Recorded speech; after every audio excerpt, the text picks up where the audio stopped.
tiers des salariés, à peu près, a été confronté à de la fraude, à de la corruption, à des pratiques qui contreviennent à la loi. Donc ça, c'est le premier constat. Le deuxième constat qui peut être fait, c'est que à peu près la même proportion des salariés déclarent avoir été incités par leur hiérarchie ou par leurs collègues, incités à participer à cette fraude, à couvrir cette fraude. Ça, c'est extrêmement grave.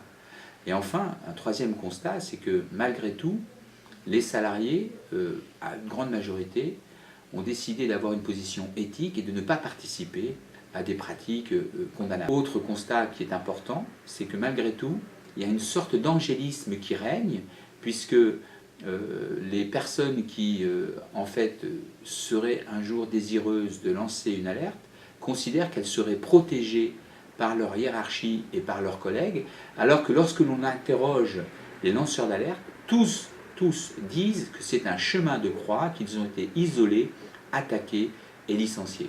Donc là, il y a un paradoxe entre, je dirais, ce que pensent les gens et ce qui est dans la réalité.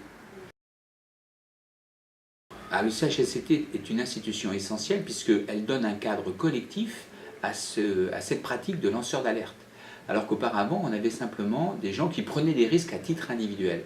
Le CHSCT, avec la loi Blandin, peut aujourd'hui lancer une alerte, la suivre, demander des réponses à la direction, voire assurer un suivi au niveau de la préfecture, au niveau du préfet, en saisissant le préfet si nécessaire. Donc c'est très important de garder ce cadre protecteur qui permet véritablement une régulation. Le CHSCT ainsi permet de protéger l'entreprise, de protéger l'organisme et d'éviter d'avoir, je dirais, des dérives condamnables. Je donnerai 3 conseils. Premier conseil, constituer un dossier réel avec des faits établis, des preuves, des éléments de preuve. Deuxième conseil, se faire accompagner, éventuellement par les membres du CHSCT. Troisième conseil, essayer avant tout de traiter les affaires en interne plutôt que d'aller sur la place publique. Parce que c'est quand même autre chose d'aller voir les médias, etc. Ça peut être extrêmement contre-productif, ça peut vous exposer, ça peut exposer le lanceur d'alerte à une situation difficile.